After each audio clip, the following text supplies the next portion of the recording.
जरा सोचिए, एक ऐसी दुनिया जो समुंदर के नीचे बसती हो, जहां सूरज की किरणें समुद्री पौधों से छनकर आती हों और चमकते हुए जीव सड़कों को रोशनी दें।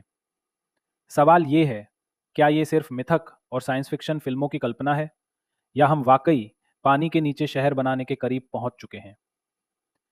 हजारों सालों से अटलांटिस जैसे डूबे हुए शहरों की कहानियां इंसान के दिल और दिमाग पर राज करती रही हैं।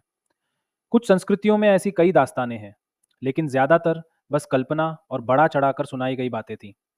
फिर भी कुछ असली खोजें हुई हैं, जैसे ग्रीस का पावलो पेट्री या जापान के पास योनागुनी मॉन्यूमेंट, जिन्हें देखकर लगता है कि शायद हमारी असली इतिहास का हिस्सा अब भी समुंदर की गहराइयों में छुपा हुआ है। समुंदर के अंदर खोज करना आसान नहीं है। वहां दबाव बहुत ज्यादा होता है, अंधेरा और खतरे भरे हालात। लेकिन आज की आधुनिक टेक्नोलॉजी, सोनार और आरओवीएस ने हमें वो सब दिखाना शुरू कर दिया है जो पहले नामुमकिन था। अब इंसान सिर्फ अतीत को ढूंढ नहीं रहा, बल्कि भविष्य को गढ़ रहा है।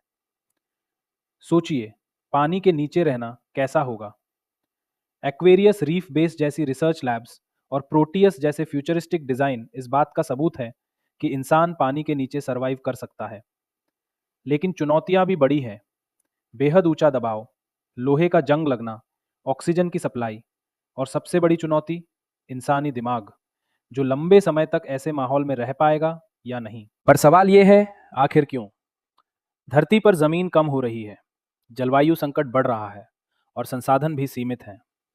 तो ऐसे में पानी के नीचे शहर नए आश्रय स्थल बन सकते हैं, शरणार्थियों के लिए, वैज्ञानिक खोजों के लिए, और यहाँ तक कि फ्यूचरिस्टिक पर्यटन के लिए भी। जरा सोचिए, कांच के गुंबदों में बने घर, पानी के नीचे चलती मेट्रो, और समुद्र के अंदर चमकते खेल मैदान।